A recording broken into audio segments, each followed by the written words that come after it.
Olá pessoal, meu nome é Alex Moura, sou professor de História e hoje nós vamos estudar sobre os mesopotâmicos. Afinal, o que é Mesopotâmia? Nome estranho, né? Quem deu esse nome foram os gregos.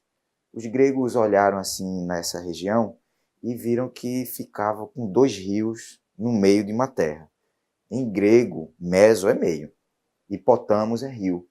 Então, Mesopotâmia seria terra entre rios. Que rios são esses? Rio Tigre e Rio Eufrates. Esses dois rios, eles se juntam no finalzinho da Mesopotâmia para desembocar no Golfo Pérsico. Nessa região, vários povos ocuparam de maneira sucessiva regiões diferentes. E a organização dele foi totalmente diferente do que a gente estudou do Egito. No Egito a gente viu que era um faraó que mandava na terra toda, era divino. Na Mesopotâmia é um pouco diferente. São cidades-estados. Cidades que são independentes entre si, têm uma cultura semelhante, línguas semelhantes, mas são cada um na sua. Cidades-estados. E essas cidades-estados rivalizavam umas com as outras.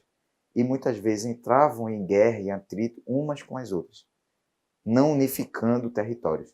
Alguns outros povos que ocupam a Mesopotâmia vão dominar de maneira mais hegemônica essa região, unificando alguns territórios e formando impérios. Mas inicialmente ela é formada por cidades-estados.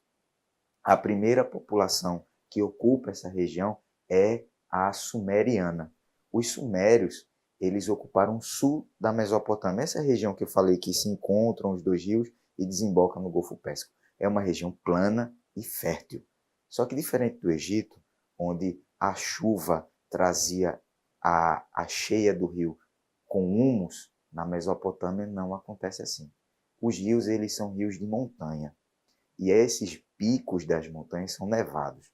Quando o gelo derrete, a água desce de enxurrada. Então ela não vem trazendo humo, ela vem trazendo destruição, devastação. E os sumerianos e as populações que ocupavam a Mesopotâmia tinham que se adequar a essa outra realidade. Então eles construíram barragens, diques, canais para desviar a força da água e levar essa água para regiões mais planas, onde eles podiam desenvolver a agricultura, que se deixasse o rio do jeito que ele era, destruía tudo e não produzia nada. Então, apesar de ter características geográficas parecidas, Egito e Mesopotâmia, rios, deserto, o desafio deles era diferente. Os sumerianos foram os primeiros a fazer esses diques, essas barragens, esses canais e desenvolver a agricultura. Os sumerianos também desenvolveram uma cultura extremamente rica que influenciou todos os outros povos que ocuparam a Mesopotâmia. A escrita foi criada, digamos assim.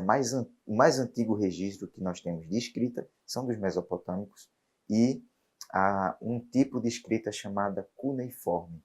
Por que esse nome tão estranho, cuneiforme?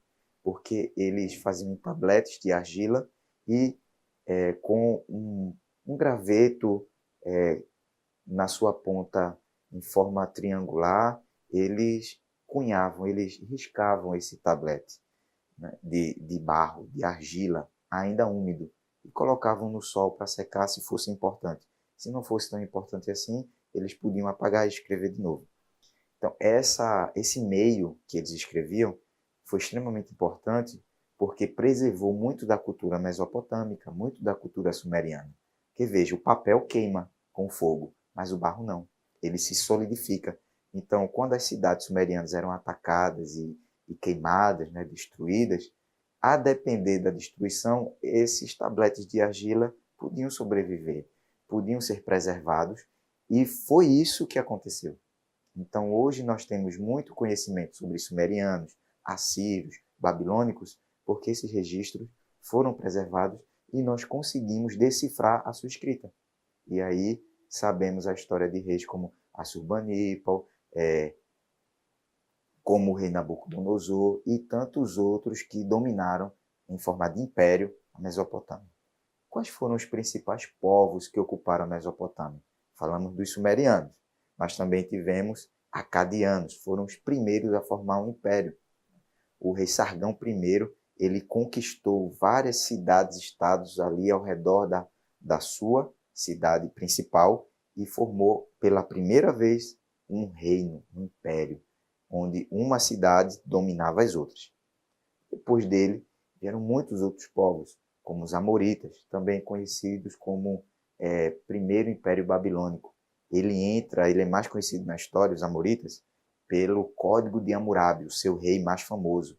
É um conjunto de leis que copilou o que a gente chama de Lei de Talião. O que é a Lei de Talião? É aquela lei que você já deve ter ouvido, olho por olho, dente por dente. Ou seja, o crime que eu cometo, eu recebo na mesma intensidade, na mesma proporção. Mas aqui vale um detalhe, não é para todo mundo. Se eu sou escravo, por exemplo, e mato um filho do meu senhor, mesmo que por acidente, meu filho vai morrer. Agora, se é o contrário, se o filho do meu senhor mata o filho do meu senhor não vai morrer, porque eu sou um escravo. Então, é olho por olho, dente por dente, mas depende do olho e depende do dente. Né? Depende da classe social. Mas, basicamente, é essa a ideia. O que eu cometo de crime, eu receberei em troca na mesma intensidade. Então, o Código de Hammurabi é o código escrito mais antigo que se tem registro. Pela primeira vez, um homem escreveu as leis no monolito de pedra. Esse monolito você pode visitá-lo no Museu do Louvre, na França. Ah, professor, é muito longe, eu tenho dinheiro para ir. Você pode visitar virtualmente pelo site do museu. É só pesquisar. Você pode encontrá-lo. E também imagens em textos na internet que tem em grande quantidade. Outro povo que assumiu o controle da região mesopotâmica foram os assírios. Eles são conhecidos na história por sua grande violência. Mas aqui vale uma ressalva. Todos os povos que viveram na Mesopotâmia eram violentos. Hoje, na nossa sociedade, nós encontramos cenas brutais de crimes de guerra, violência. Então, violência em momentos de conflito, de guerra, não é novidade e não foi exclusividade dos assírios, mas pegou a fama. E eles ficaram conhecidos por ser esse povo muito radical nas punições para quem não os obedecia. E eles também foram grandes inventores de máquinas de guerra. O cavalo atrelado a uma biga. É aquela carrocinha que fica um homem em cima com a flecha. Então, isso é um aprimoramento assírio. Vários povos utilizavam, hititas, egípcios, enfim. Mas os assírios foram um dos primeiros a usar o cavalo e a biga como armas de guerra. Eles também construíram armas de ataque. As cidades mesopotâmicas eram cercadas de muralhas. Então, como invadir uma cidade de muralha? Eles tiveram a ideia. Constrói uma torre, a gente põe soldados lá dentro, encosta a torre no muro e invade. Parece simples, né? Mas eles foram os primeiros a pensar nessas coisas. E muitas outras. Os assírios foram fantásticos. Eles não foram só inventivos na guerra, eles também foram inventivos na cultura. Lembra dos tabletes de argila que eu falei para vocês? A maior biblioteca da antiguidade ficava na capital assíria, Nínive.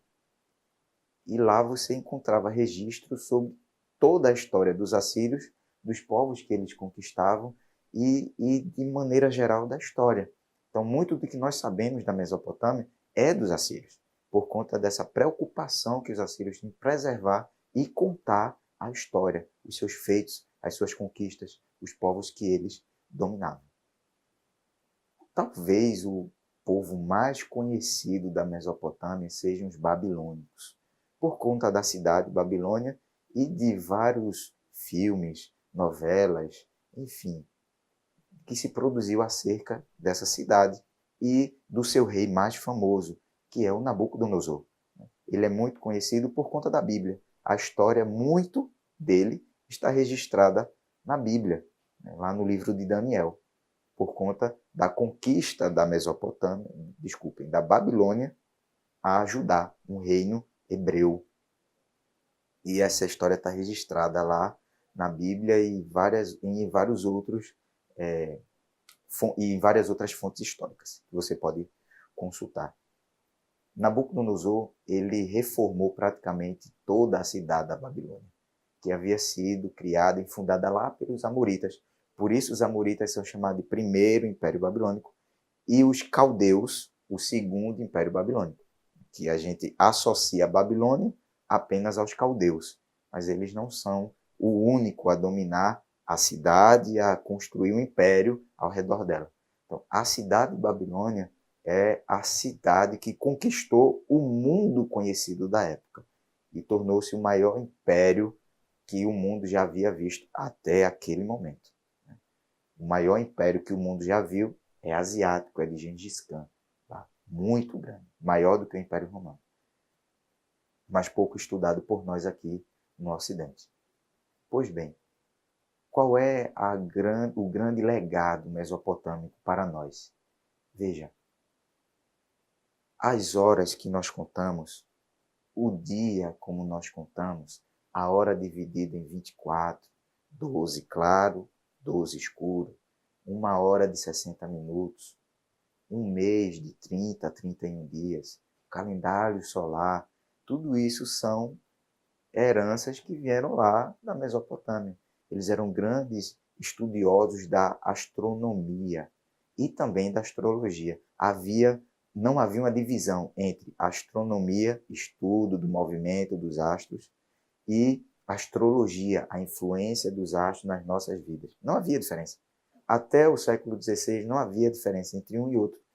Grandes cientistas como Galileu Galilei também eram astrólogos, faziam mapas astrais e tudo. Então, isso não é uma exclusividade lá dos nossos amigos mesopotâmicos. Então, essa cultura mesopotâmica também chegou a nos influenciar hoje. Vê que legal, coisas tão antigas ainda tão recentes.